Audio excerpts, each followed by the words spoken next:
Sneh was complaining about Mangwabe's attitude.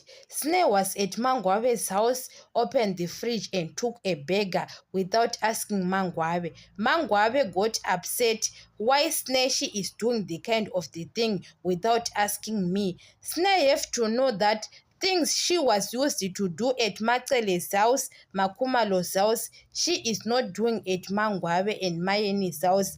Mangwabe and Mayeni, they have got their own attitude. Makumalo doesn't have a problem. Even she took the food at Makumalo's house. We had Sneh. Makumalo was saying Sneh was used to come at my house and eat the food. Makumalo doesn't have a problem. Makumalo and Macele.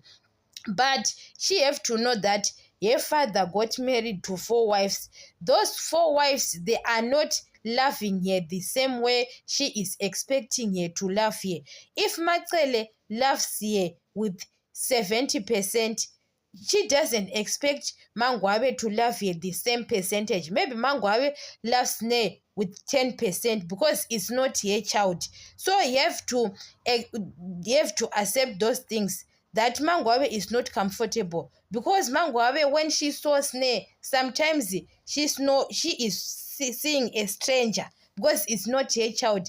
Even it's her husband's child, because people are different. So Sneh, there is no need to get upset, and there is no need to open someone's cupboard without asking the permission to cook the food.